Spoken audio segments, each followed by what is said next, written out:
Hello, everybody, and welcome to another episode of Romancing Our Stones. We're already experiencing technical difficulties. We are off to a fantastic start. The Mirror of Romancing Our Stones is a male survival guide to pop culture and media your girl will most likely drag you to. I am Matt. I'm Alex. And we're glad that you are with us. Welcome back. For another 3 hours of smooth jazz. Yes, girl. You know what we're You like talking Yanni? about. You like Yanni? We know what you like, and we know what gets you in the mood, baby. We know that wet-ass pussy is popular right now on the radio, so we're trying to bring that same energy to you right now. Is that what that means? That or watermelons, apples, and pineapples. I'm not entirely sure. Oh, I was listening to the Kids Pop version. I think that's what it is. Anyway, we are talking about Married at First Sight, Season 9, Episodes 10 and 11. 10 and 11. We're over halfway through. It's available on Netflix now if you want to follow along. We've been getting more consistent with our releases here, so we appreciate the listenership. We looked at the ratings, and we are bumping. So tell your friends, spread it around, follow us on Instagram, Twitter, and YouTube, where you can find this particular podcast on. And again, before we start anything, we talk about what we're drinking, because I know Alex has been – we've had some technical difficulties throughout this whole thing, so Alex's beer is now warm. But we'll get to that in a second here. But first, we want to thank our sponsor of the show, Wash Park Lending, specifically Justin at Wash Park Lending. If you're in the Denver area and you're looking to purchase or refinance your home, visit your mortgage professionals at Wash Park Lending to get your home loan done the right way. Justin at Wash Park Lending will take a consultative approach to your home mortgage and make sure you feel comfortable and confident every step of the process. With rates as low as 2.75 and hovering at all-time lows, is the perfect time to refinance or buy a new home. Visit washparklending.com, find Justin in the Contact and About Us page, click on his email address there or his phone number and give him a call. And you trust me, Justin will not steer you wrong. Wash Park Lending's company NMLS is 1952608. Thanks for them, and check out Wash Park Lending at www.washparklending.com. All right, Alex, you've been patient. What are you sipping on, my friend? We got summer apparently ending come Tuesday here, so in about 4 days or so, 5 days. When this drops, it'll be Tuesday. Oh, yeah. It will be Tuesday, yeah. So if that's the case, then we got a snowstorm that we're going to be sitting in. So I'm wrapping up summer with our Breckenridge Brewery Summer Pils. It is a Pilsner, naturally. The 5.0% ABV. And I'm going to slow sip this all the way through. That's delicious. So I know you're curious what I'm drinking, because you probably would ask me that right now. Hey, what are you drinking, Matt? Well, so I got my blood work done recently, and they said that my triglycerides are high and to avoid wheat. So I am drinking a Jim Beam and Coke And Zero rocks. and ice. So I'm totally frat boying it. Frat. I was almost thinking you're going to be drinking Claws. I probably should switch to Claws. You probably should. But I think that I'll probably have better commentary if I drink a heavy cocktail. So yeah, let's go. Let's do this. We've wasted enough time already. So this particular episode starts with the Monthiversaries, as they were calling it, between all the couples, and they're about halfway through. They're 1 month into it, and man, this was like, I know that I don't want to be premature on the meaty scale, but premature is my lifestyle. And gosh, this was a crazy 2 episodes. They went to Costco and they got a lot of meat. They got meat in bulk on this one. Yes. But wait, can we first address when episode 10 opens up, they go right back to the moon water? We talk about Jamie and the moon water. Without missing a beat. And then Jamie's totally being an ass about it. And he's like, oh my gosh, I feel it right away. She's like, oh my gosh, you do? He's like, yeah. Yeah, he says, oh God, I feel so much better now. Oh, with how much of a dick that guy is, it was pretty funny. I love the fact that she like when she brings it in, she goes, "Oh wow, there's some stuff. It looks like there's some stuff in the water." She goes, "Oh, that's probably just from outside stuff." I'm like, "Ew, Uh, ew." What got its mouth and or what fell into those glasses? I don't know what, but a it. pigeon took a little siesta in that. Yeah, Um, who knows? moon water, crystal water. Just, do you want to start with Jamie and Elizabeth? Let's do it. Let's start with Jamie and Beth. So Yeah. they're coming off a huge fight, Yes. The moon and waters obviously helped.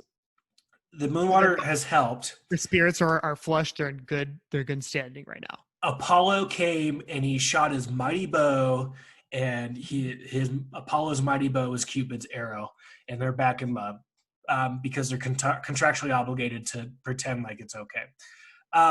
But he takes her back to the wedding venue for their Monthiversary, as they call it, Yep. to revisit the place where they got married. They recreated the marriage, and then he sets out this elaborate spread with roses and light up candles.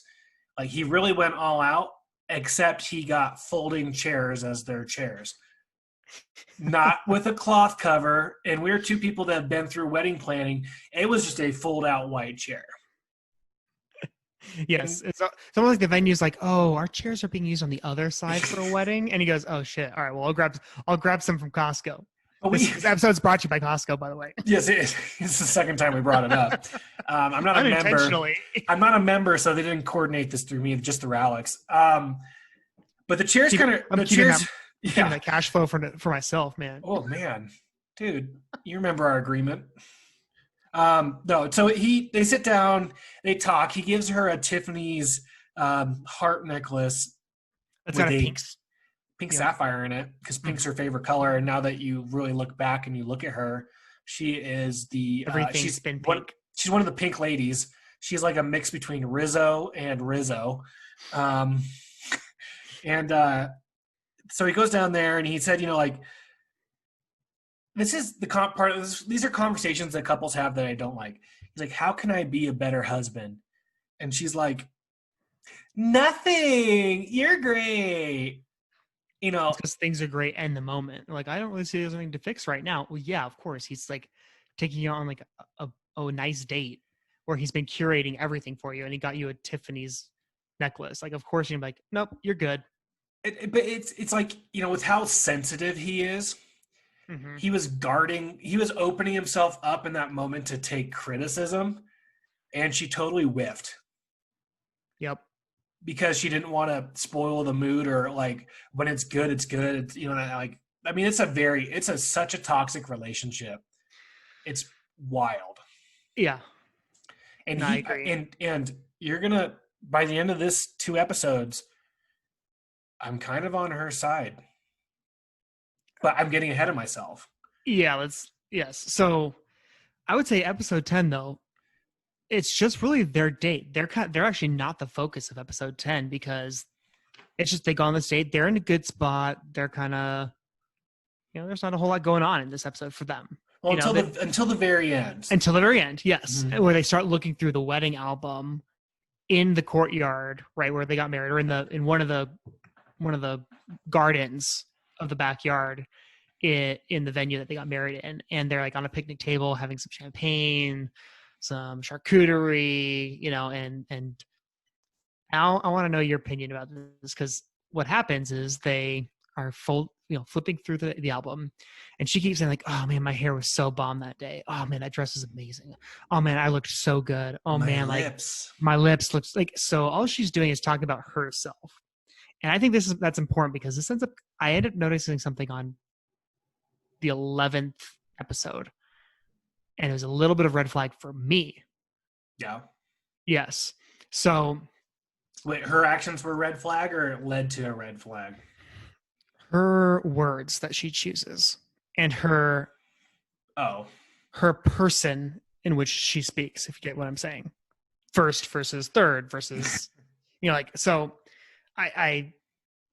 anyways, so what happens is she's all talking about how great she looked. And for being an emotional prick at times, Jamie got really offended that like, it was not about their day, how great it was that they were meeting each other, and like it rubbed him the wrong way. But for Jamie, Mr. Clean went to Mr. Rage yeah, he really got really quickly, upset.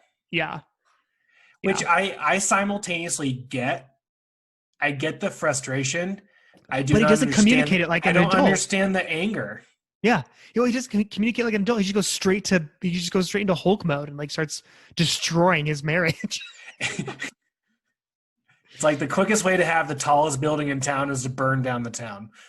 I mean, Pretty much it's like, well, and it's think about the irony behind this too. He's mad that she wasn't focusing on their marriage and the day that they got married, so he's deciding to break it down. who it's dig? like it's like, wait, really? Okay. You don't look pretty when you cry, so take this. I literally like. What is she gonna say? I love how the light's reflecting off your head in this picture. Oh my gosh, your teeth don't look so, Or veneery in this one. or what do you say like outside of, wow, look at us. What do you want? As a guy, A what do you month. want? It's like, yeah. You, as a married man, you will find out that the weddings is almost entirely for the woman. I was gonna say, last time I checked, Jamie, this is not about you. Yeah, it's like literally like STFU and just be You like, you do look pretty. Oh my you gosh. yeah, it's like you show up in a suit that you could have actually already owned, honestly, because it's just a suit. Or You've been in you a can wear it suit. to work. I mean, Yeah, depending on your income, it's exactly. like, you know, I didn't understand his anger and frustration. And hold on, I lost my notes here. Hold on. Where'd they go? Well, the important thing is that it carries on into the night, and they once again have this charade about their apartment where all they're doing is slamming doors at each other, telling each other to get out of each other's spaces. And then Yeah. Jamie just decides to leave, but she doesn't take the dogs, which have obviously fallen in love with him. So ever since we pointed that out, I laugh every time I see the dogs just on his lap or he's like stroking them. And literally, there's parts when her dog are laying on the couch and they look like they're not purebreds, but more like inbreds because they're like literally sitting there, like not moving. They look like they're stuffed animals, They've got 2 synapses firing, and that's about it. as many as Matt. And they're just sitting there and they're like, why is mom being a bee? But I like, the fight escalates so quickly. And then he calls her a materialistic beep. Now, at first I thought it was bitch, Yes, but but in episode 12, I they think I don't heard bleep bitch. I think I heard a C in there. I thought so. That's okay. We came to the same conclusion. Yep. It was calamari. Calamari. Oh no! So it was the forbidden word. Yes, the Which, word that shall not never be spoken by a male.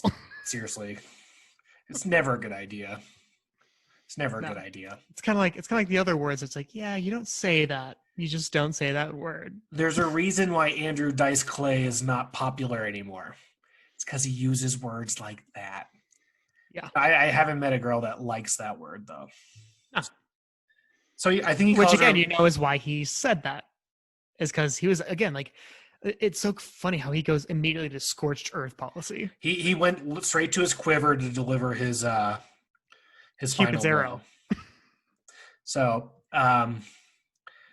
So going on to the next, so that's how that episode ends for them. Yes. And then the next episode starts up with, and where are we here? He leaves for 2 days straight. Yep. And, they're talking about how name calling, then they go and meet with the experts and they talk about how name calling can destroy a marriage. And that is extremely true. I mean, there's nothing worse than, he said hurling insults is for war and using weapons is for war. And when there's a war, there's a winner and a loser. And if your marriage, if there's a winner or a loser, your marriage is going to be destroyed. Mhm. I thought that was such awesome advice. And they talk about Elizabeth using sex as a weapon and him using divorce as a weapon. Yes. And then words are dangerous and destroy. I'm not picking, there must be editing it, but are you catching this like nymphomaniac Jamie like vibe, or are you seeing it from him, or does it feel like it's being misconstrued by her? And this is where, again, some red flags kind of went off for me because in that episode, in episode 11, when he finally sits down with her and he apologizes, you notice that she doesn't apologize for the part that she owns too. Not that I'm saying she has a lot to apologize for, but she was definitely going at it with him because, again, they just get each other all riled up and they start hurling insults. I just What thought do it you was mean? What do very, you mean though when you say what she's responsible for, like inciting violence or what? or just like when the things that she said when they were arguing, when they were fighting. I'm not saying that. I'm Oh, not saying yeah, that he was perfectly right in apologizing for starting it, for yeah, getting all ticked off instead of having an adult conversation instead of just attacking her. Definitely needed to apologize for that. But then, yes. like, the way that they've always been fighting, the way that they just both go like scorched earth policy on each other, just trying to rip at each other. I just thought it was very interesting that she was very much like, what do you have to say? Okay.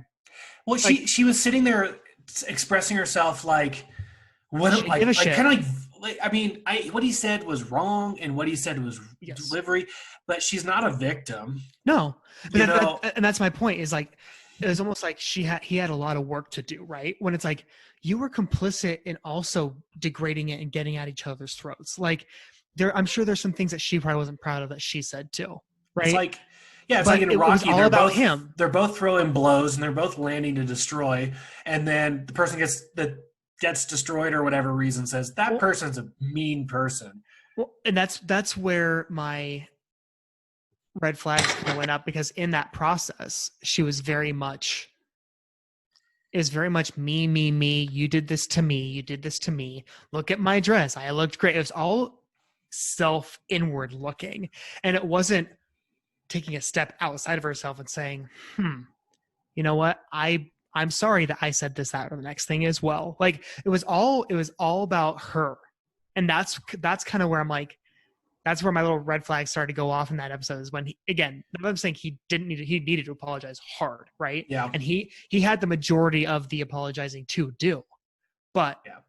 she was just kind of like, okay, well, you attacked me. I felt this way. I felt that way. I felt this way, and it's like if he had said, I'm sorry because I felt like this when like she wasn't even give him that moment, right? It was all about her. And so that's kind of where I was saying, like, I kind of got some red flags from that. And I'm not saying I'm like on her side. In that argument, again, Jamie doesn't have a leg to stand on because he went ballistic over something I don't think is that big of a deal. But she, again, in that moment, I keep seeing it's like, and when she talks to Viv and she talks to, or yeah, in the session where she's trying to, is it Vivian or Viviana. Viviana.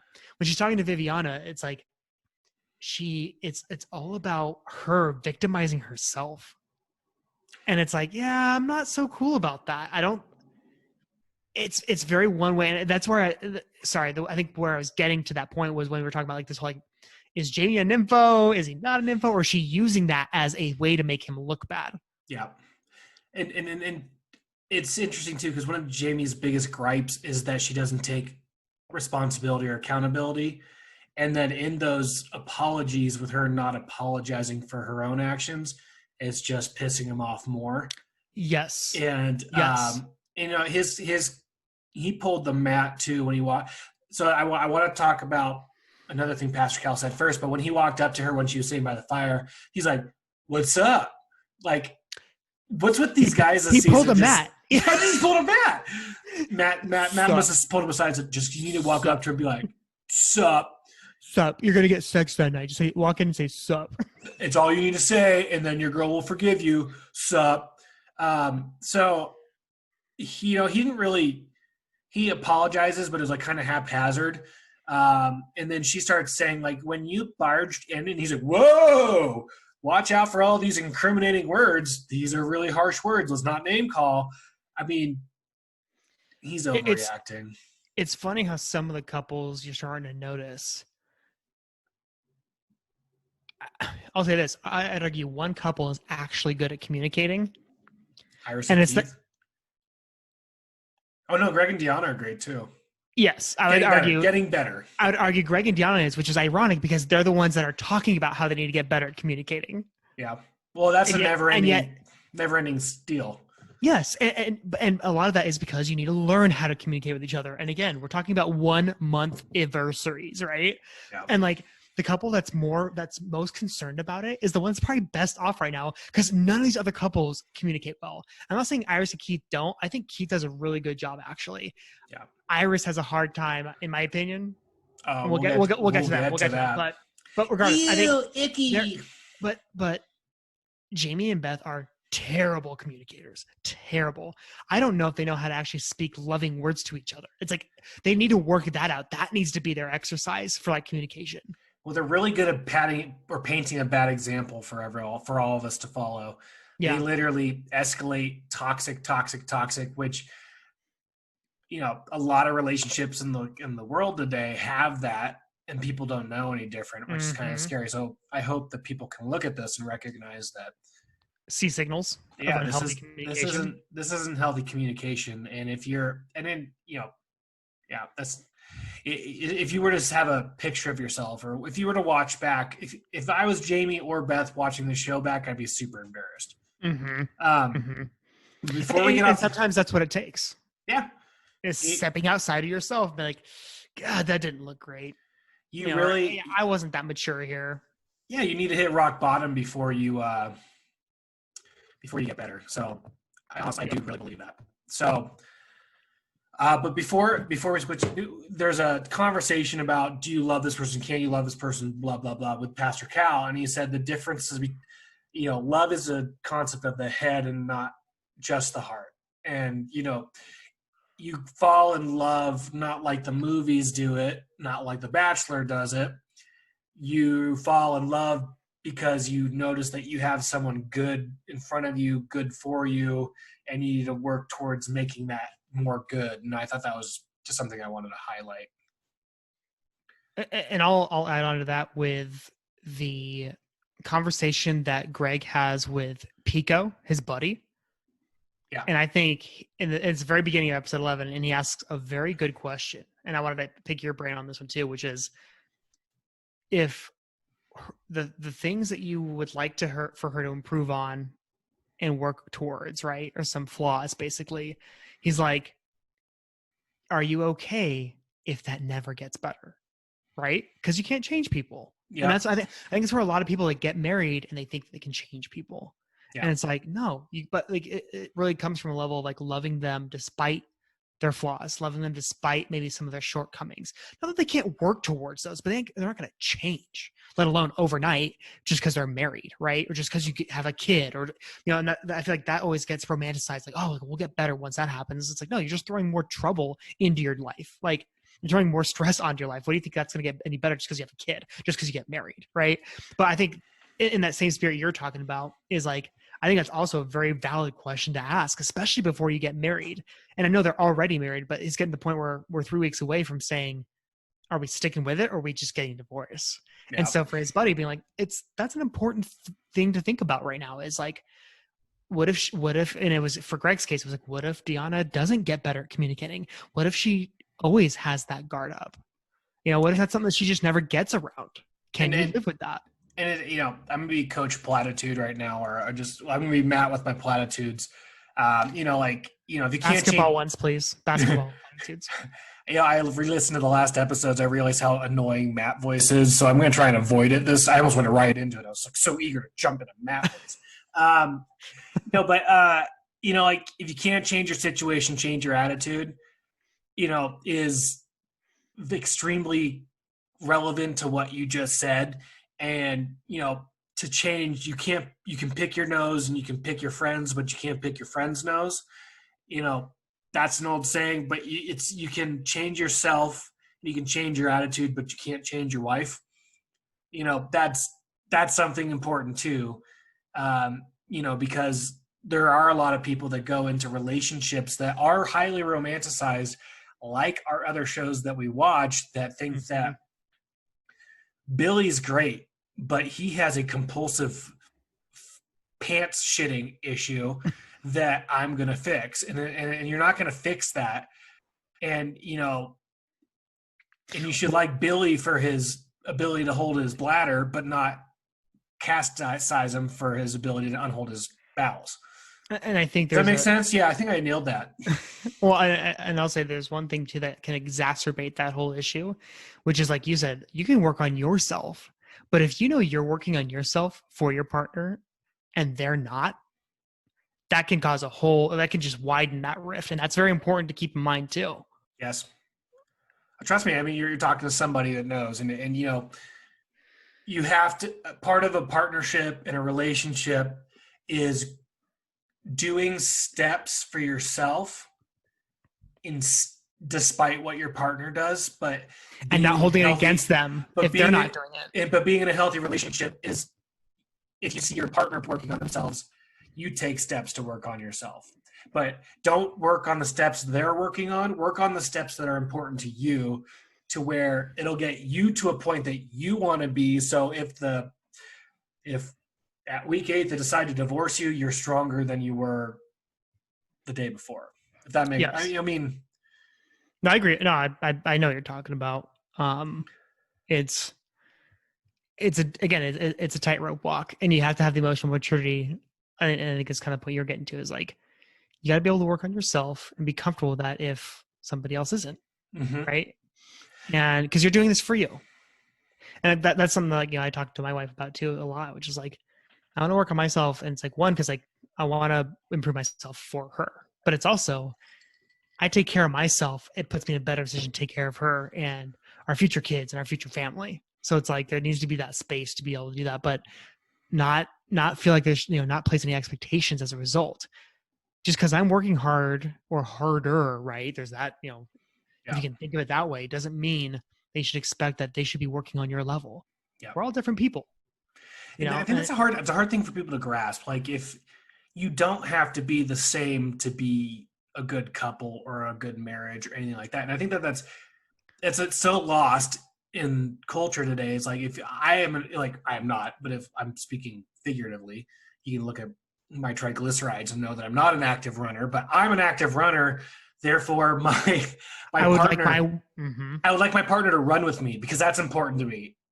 Maybe your partner doesn't like to run, maybe and they hate it. and maybe they hate it, and maybe they're all super supportive of you running, and they'll have breakfast ready for you when you come back from your run, or maybe not. Maybe they want to sleep in. Who gives a shit? Yeah. But if they're supportive of you doing what's important to you, that's just as important as doing it with you. And giving you that space to do it. That's another thing too. Yes. Right. That's also important. But and you brought up Greg and Deanna, just so we keep talking about the show. I mean, we can I was gonna say we were getting deep there. Deep pull. Greg and Deanna, Pastor Cal confronts Greg in the beginning of episode 10, saying, "I think you're in love, but you're afraid to say so."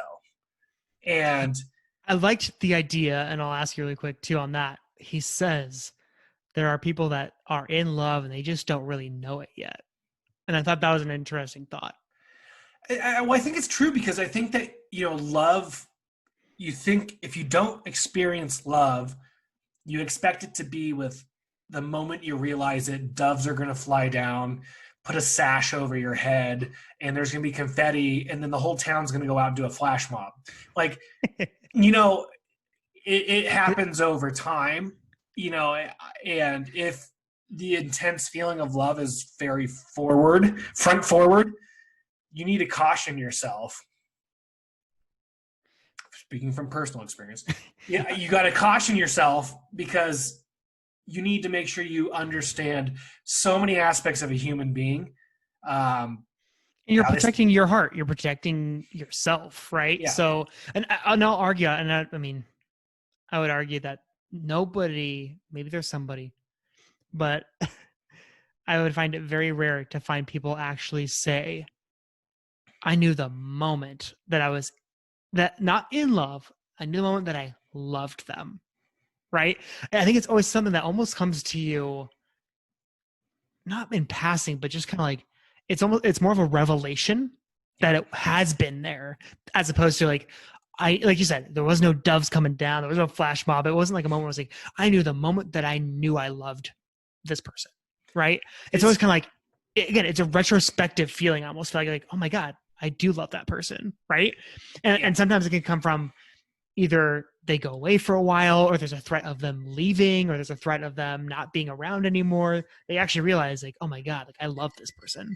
It's not like I agree, and that's why a lot of people find out too late. Mm-hmm. If I loved her this much all along, she wouldn't be gone. I think the great Blake Shelton's saying that. But it, you know, it's something that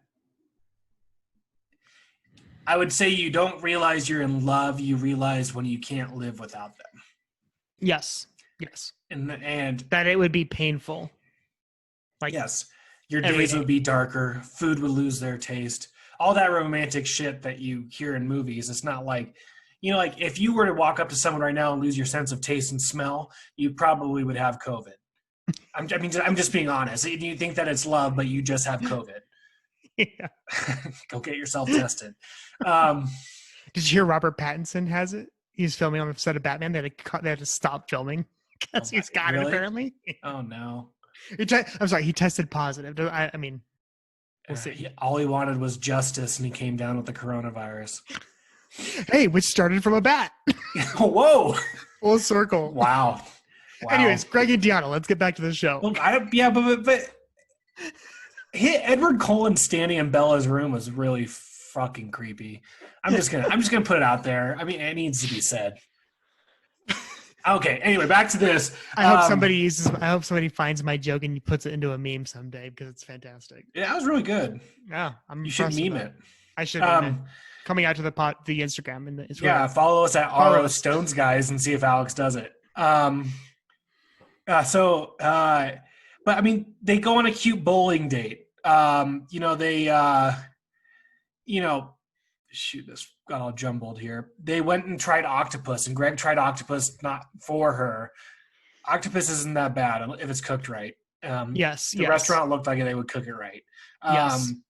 It was more upscale, so I feel like they knew their way around a octopus tentacle. And then they used that sugary thing that fucks up my triglycerides to commit to 1 year of marriage together, when they both agree that the cake topper won't be eaten until their 1 year anniversary.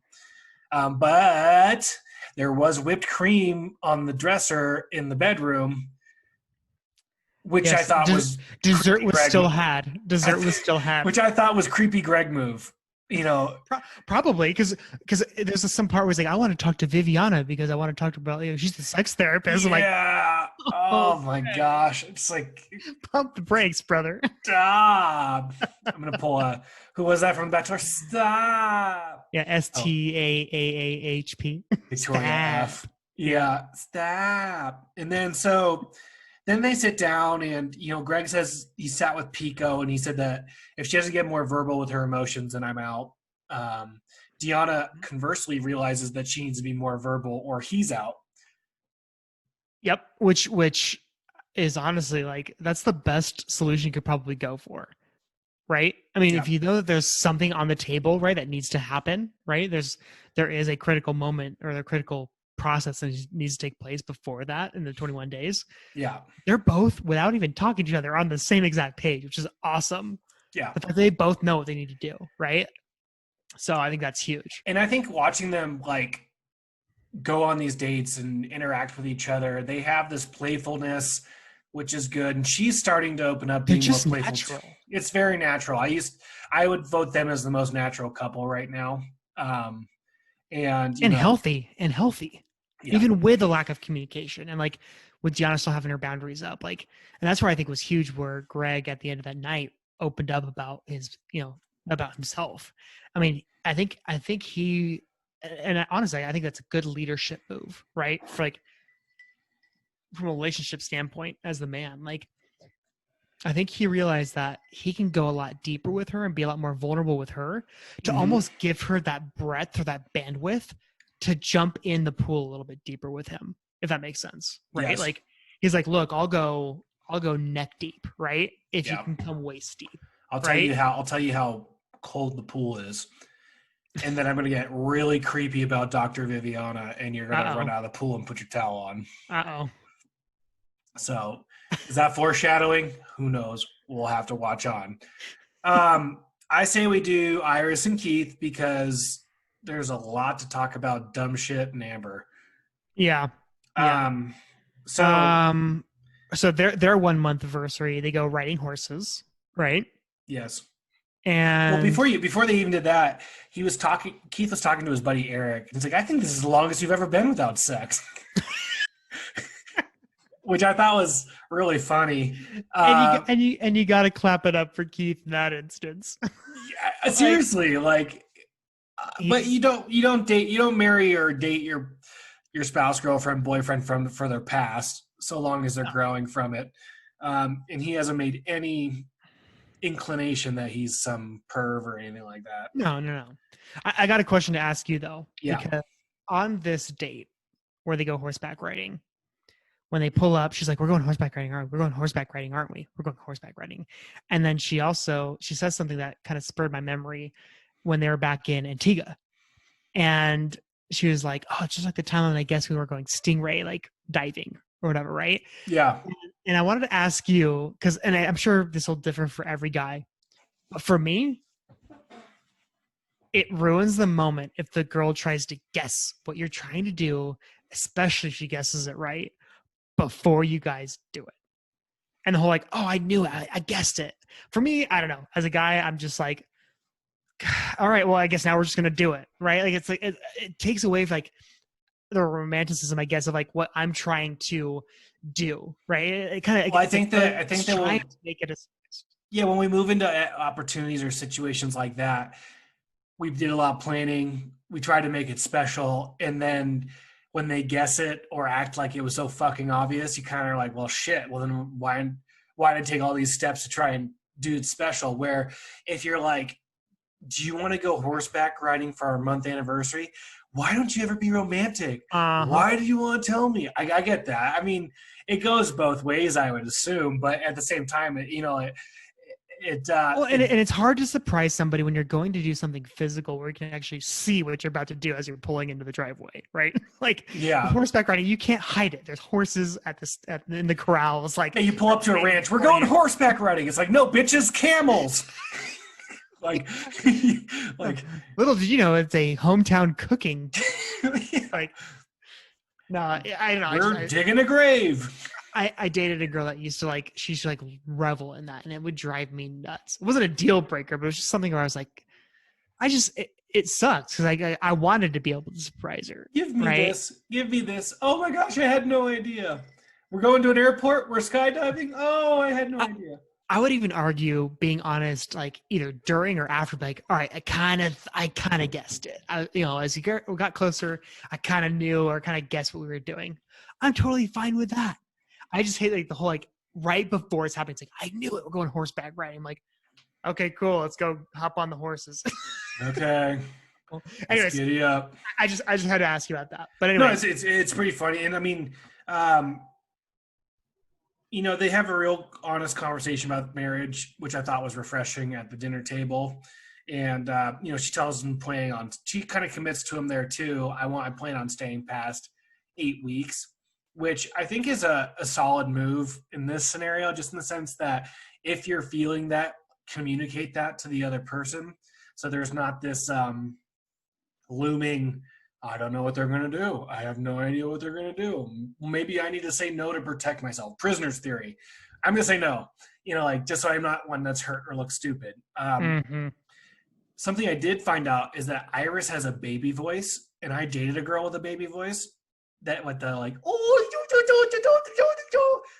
that's a deal breaker for me. I ended that one. I thought If I dated a girl that sounded like that, I would break up with them immediately. I, oh my gosh, I can't even tell you. It's like, I don't know. oh, don't cool. I'm like, oh my gosh, this is the worst.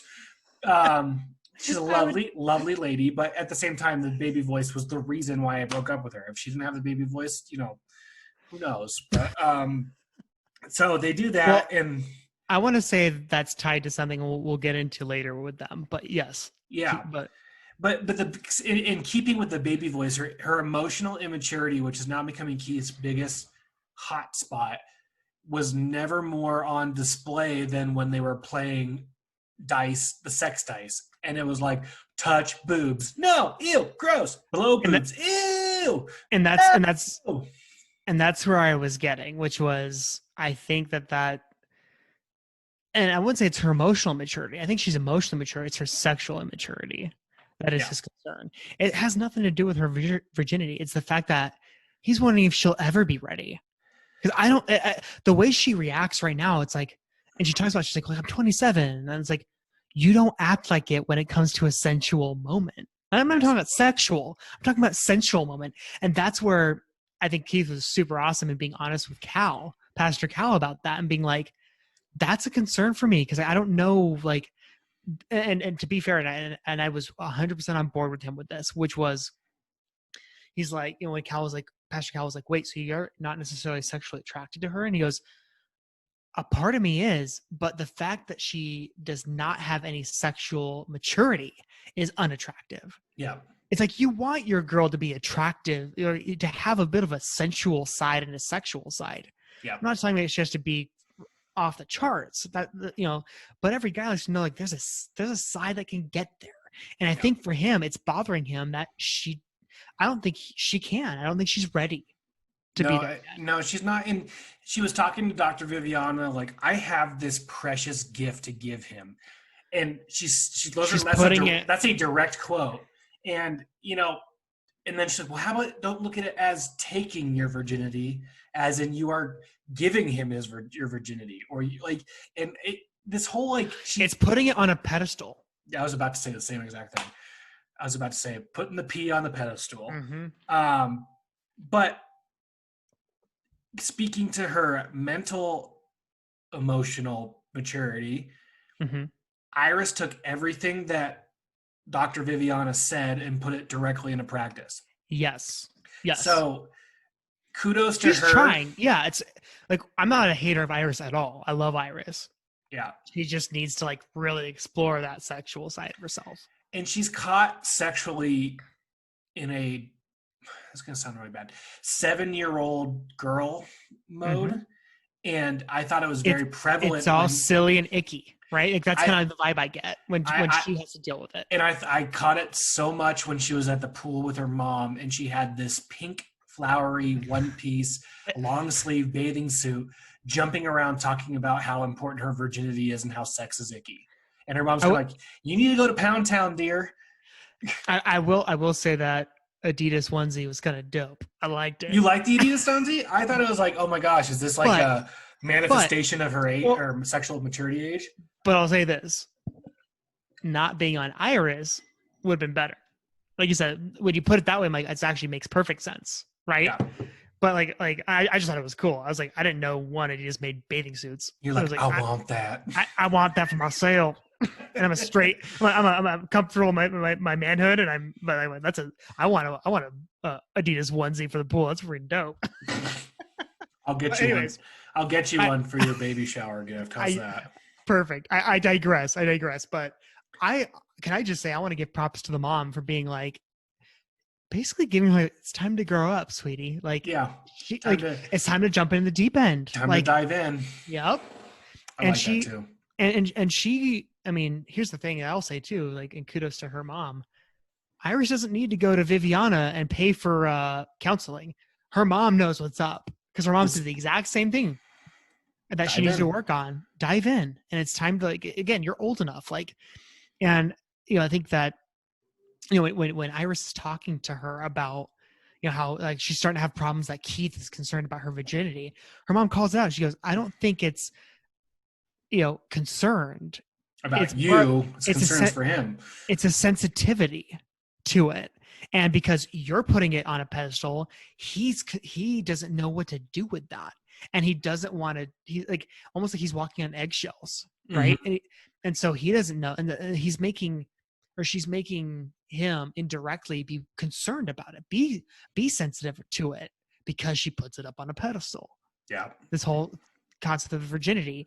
And I think Viviana she just takes it one step further and gives her action steps into her thought process of saying, like, let's not use the words take your virginity. Yeah. But it's being taken. It's given. It's shared. Yeah. And it's like, you're in control. Yeah. Like, isn't it funny though, like how when you send an email with your contact information, it's called the V card? Like, send me your V card. You know how many times I've given my V card out in an email? I don't want to talk about it. I need Dr. Viviana. Oh, you're a man about town, man. I'm sorry. Talk me off this ledge, Dr. Viviana. I think the last couple to talk about is Dipshit and Amber. And Amber starts off the episode by saying that she wanted to make him dinner to show him she appreciates him owning up to his mistakes. How low is that fucking bar? All I can say is that dude should still be sleeping on the couch. It's like the next night. Isn't it the next night? It's the next night. That she's making him dinner. Like, making him dinner. She dresses all cute, and he just like sits there at the table. And I sent you an oversized like rugby shirt, and he's like, "Oh." And I sent you a picture of him leaning back and laughing. It literally looks like he is watching, Toy Story, and he's for the first time as a 3-year-old, just eyes big and wide. I mean, my 4-year-old son can be more coherent than Matt. It drives me nuts, and have deeper conversations. And he has more integrity. Yeah. It drives me nuts. And he realizes he knows what's right. Because he notices that being a husband means being more committed than a bachelor. But my solution to everything is I'm going to write a song. And I thought which I'll say, and again, we haven't gotten into episode 11 yet, right? But from like, okay, he's making an effort. He brought flowers home the next day. He's writing her a song. I'm like, at least it's thoughtful and it's considerate of her. I'm like, and again, in my opinion, he still has some climbing up to do. And so, not that I'm saying he's gonna write her a song every time he does something bad, but my point is that it's like, okay, maybe he is starting to be like, okay, sorry I messed up. I want to make it up to you and show you that I care about you. You know who he is in that moment? He's Dusty Dinkelman. Yeah. With Jamie Smiles. Except last time it wasn't Jamie. Just use that he used the same song for every girl. I did have that thought too. I was like, I wonder if he's sung this song before to somebody. I wonder if he skis in his jeans. Dusty Dinkelman skis in his jeans. Jersey. But it's interesting too because they watched their wedding vows on the video and she's like, oh my gosh, his vows are so cute. His vows, basketball. His vows are communication and teamwork is vital for a team win. Was his vows, and that's cute. Well, yeah, in basketball. Basketball. And then he named a song Diamond and Pearls, which should be called Doing Other Girls. That was my joke I wrote down. It's a good one. I got me good. Thank you. But all right, so then let's get into Pastor Cal sit down and then her sit down. Wait. So hold on. So what we have we have that night. Things seem like all right. He's on the mend. He's starting to be a husband, right? And practicing these husbandly things. Then he decides he's done and he's gone for another 2 days. By the time, and I bet you the reason why this all happens, where he comes back, is because I'm sure the show is like, you need to come on or we'll sue your ass. It's like, I'm sure it was like, well, because think about it, he didn't even see her before they had their sit downs. No. He saw Pastor Cal before he saw his wife. It is so wild, but I loved how Pastor Cal cut through the bullshit. He's like, stop BSing me. Don't BS me. Yep, don't BS me, man. And he said, you're being lousy. For the listeners, and I know that hopefully they're watching along with us, but why does he say that? What does he say? Do you remember what he says? Who, Matt? Matt. He says, they're in a good place overall. Yeah. And Pastor Cal goes, you've got to be. Don't BS me, man. Where have you been? You could tell Pastor Cal has probably never hit somebody, but he sure as hell would shake the shit out of Matt. That was good. But Amber's just as guilty. She said that he's hamming it up for the cameras, and she is too, because in that moment where she could be real, she couldn't stop shaking. She was he's done. And then it was a strong woman in that moment. And then every other time we see her in the edited stuff, not that wasn't edited too, she's weak as fuck. So it's like Mm-hmm. she oscillates. I want to see more of that strong woman. She struggles with those abandonment issues, right? But like again, when Correct. he comes back in, that's what she deals with. Like, and again, it goes back to why she let him off way too easy, which I'm glad Dr. Pepper nailed her on. Was like, you let him off way too easy. And it's Correct. because she deals with the, like you said, like I'm waiting to see this strong Amber, and it's not. It's strong when he's not around. It's strong when he first walks in the door. But the second he goes like, I'm sorry or whatever, As soon as he says sup. Maybe I shouldn't abandon you for 24 hours, not text you and tell you where I'm at. Then she's like, okay, we good? All right, we're good. Because she wants to be with him. And she wants to put the potential tiff behind her. It's so sad because it's like I worry for like her next I don't think this is going anywhere, but I mean, who knows? Or it could, or it's like it can't help but think like the abusive relationship she's going to find herself in constantly because of this like this need to be like to please somebody that doesn't deserving of her. He doesn't deserve her. He's not showing that. He never answers any questions, including Pastor Cal's. He doesn't answer any question. It's just stressful. Where have you been? It's just stressful. I'm hanging out with the boys. I need to get in a good headspace. What? So describe to me literally where you went. You are being a lousy husband. Yep. Or is there another girl? And Matt's like, well, he says I'm disappointed that's even a consideration. I'm upset. Yeah, I'm disappointed that's even consideration. After the fact that's in question is disappointing. After his eyes search the room for like 5 seconds, right? Like perfect political answer, by the way, right? Yes. I'm shocked that you even asked that. You didn't answer the question. No. And so if your character is so good, it should be able to stand up to criticism. Yeah. Right? Yeah.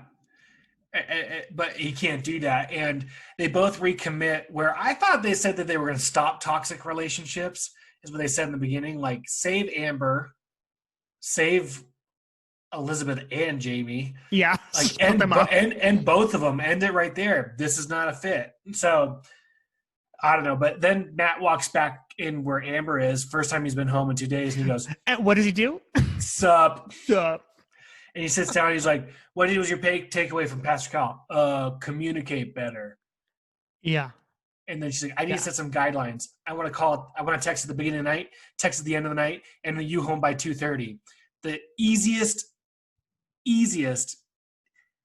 non-necessary rules in a healthy relationship ever given. He's like, wow, that's pretty lenient. Yes, the bar is that low for you, Matt. It is that low. Because your main takeaway should have been, you're a lousy husband. Yes. I don't expect anything from you. I expect these things at a minimum because you are a piece of Keith and Iris first date horseshit. Yeah. Yeah. Yep. I went angry there. But I'm sick and tired of this. But no, they need to go. They need to save Amber. Hashtag save Amber. We should start that. Hashtag save Amber. It gets worse, man. I looked ahead, but I need to catch up. We'll record the next one for sure. Yeah. But before we go into the Stones rating, which I know you're all waiting for, we want to thank again Wash Park Lending, Justin Wash Park Lending, for sponsoring the show. If you're looking to refinance or purchase a home in the Denver metro area, Colorado area, give him a call. Go to www.washparklending.com. He will treat you right and make this process as seamless as possible. Do it now, folks, because right now money is free. Yeah. Free. Yeah. So give him a call. Go to www.washparklending.com to get to the contact page where you can find his number, company NMLS 1952608. So after every episode, we give a Stones rating to determine how painful or enjoyable this particular episodes are. We each have 2 stones to give. Naturally. And 0 stones means an act of castration is more preferable to watching the show. 2 stones meaning, hey, you know what? Actually, this was enjoyable. So, Alex, where are you at? Um, I'm gonna give it 2 stones, and it was a again Costco 12-pound, saran wrapped sealed pork butt. It was great, It's lots of meat. a butt, not a short shoulder. Pork butt is I, shoulder. Gotta get it right, dude. is it? Yeah, yeah. Oh, They call it butt, but it's shoulder. so I don't which know why shoulder they are we call it. talking about? The front shoulder or the back shoulder? I think front, right? I don't know, because the back would be a hawk, wouldn't it? Anyways, it was meaty, and I Wow. give it 2 stones. I mean, there's a lot of good stuff. I mean, and I think to your point that you made early on in the show was there's definitely a lot of insights into healthy communication, unhealthy communication, and interaction, Yeah. right? And so I was like, from like a viewer, if they actually wanted to like learn something from like a show that deals with relationships, it's not The Bachelor. It's good. Yeah. You can learn a lot from these 2 episodes alone. I could think have so. watched. I feel like I could watch only these 2 episodes. I'd be like, wow, okay, that's actually wow. There's a lot that these people need to figure out, and you should be able to see if you try to improve something for yourself. Look inward, right? Hey, Yeah. do I do that? Do I And communicate like that? I think that the best way of learning for yourself is watching others, noticing patterns. And it's like Perfectly, yeah. you watch this show and you're like, am I Jamie sometimes in an argument?